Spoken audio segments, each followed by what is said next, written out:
All right, so we are starting a new week. Week 6 of the Artist's Way is called Recovering a Sense of Abundance. Such a popular theme, so I'm sure there will be a unique take on it. I don't remember any specifics from this week, so let's read our little prediction of what to expect.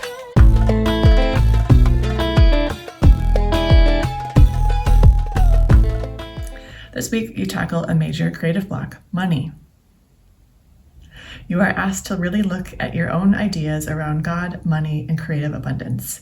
The essays will explore the ways in which your attitudes limit abundance and luxury in your current life.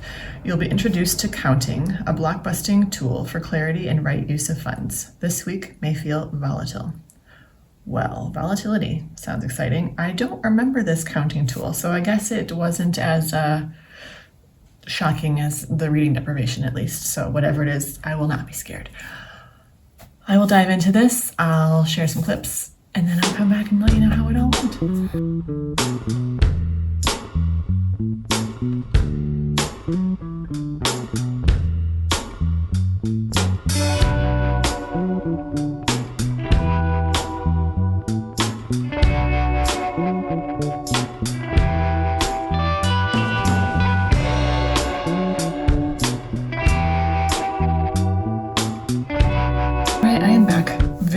To report to you on how week 6, Recovering a Sense of Abundance, went. It has been weeks actually since I recorded the beginning of this.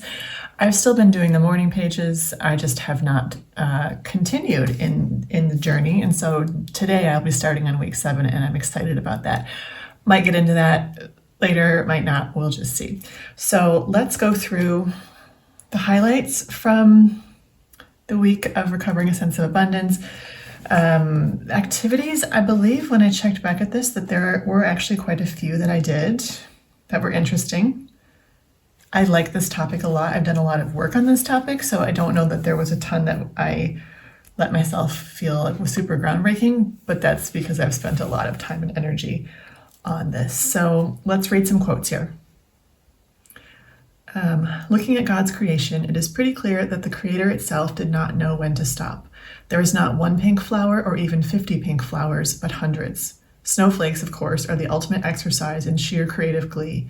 No two alike. This Creator looks suspiciously like someone who just might send us support for our creative ventures.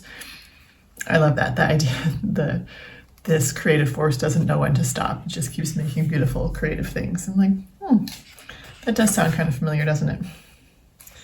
Okay, now here, this is 2 paragraphs, but I thought it's an example. She gives lots of examples from her students. I really liked this one though. What gives us true joy? That is the question to ask concerning luxury, and for each of us, the answer is very different. For Bernice, the answer is raspberries, fresh raspberries. She laughs at how easily pleased she is. For the cost of a pint of raspberries, she buys herself an experience of abundance. Sprinkled on cereal, cut up with a peach, poured over a scoop of ice cream. She can buy her abundance at the supermarket and even get it quick frozen if she has to. They cost $1.98 to $4.50 depending on the season. Keep in mind this book is, this is the 25th anniversary edition, so those prices might be a little adjusted for inflation. I always tell myself they are too expensive, but the truth is that's a bargain for a week of luxury. It's less than a movie, less than a deluxe cheeseburger. I guess it's just more than I thought I was worth. Such a great, great reminder there. Like the thing that you deprive yourself of, and I'm not saying, buy yourself a new designer purse every week, but the thing that you deprive yourself of that would make you feel so much more abundant, how much is it really? And is the sacrifice worth it? I'm sure sometimes it is, if you're saving for a goal, but if it's choosing between having a sense of abundance and not having it, I don't know, I think that would be good. Yes, one exercise here I didn't do, the one called counting. It's essentially just keeping really good track of where every penny goes that you spend. That's a bit different for me here anyway, because I am living in a different country and most of the money I make is still managed in the US. So I was like, I'm not gonna do that, but it is a helpful exercise, certainly. So yeah, this was a good week, a good theme.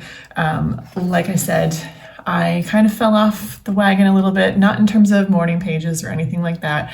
Artist Date, I started watching Hilda. I'm not sure if that was the previous week or this week, but I've been watching that because it's really beautifully drawn. I really like that. And I finished that K-drama. Ultimately, I wasn't really happy with how it ended, but still I enjoyed watching it. Yeah, so I was still doing all the things, I just wasn't moving forward. And I would say there's two main things for that, is that it's March now, and all through February I was doing these daily live streams, and I really think it was just kind of overloading my YouTube channel. So I didn't really want to keep putting new stuff out, because what I would see is the videos I did post in February just really kind of got ignored. They weren't pushed out at all. So I was like, I'm going to wait. I'm going to save this until it makes sense to post it. And then there was just a lot of personal stuff going on as well. So I was like, I need to take a break from ratcheting this up a notch. I'm just going to stick with what's currently going on in my little world. So I'm excited to get into the next week and see what's in store as this journey keeps going on.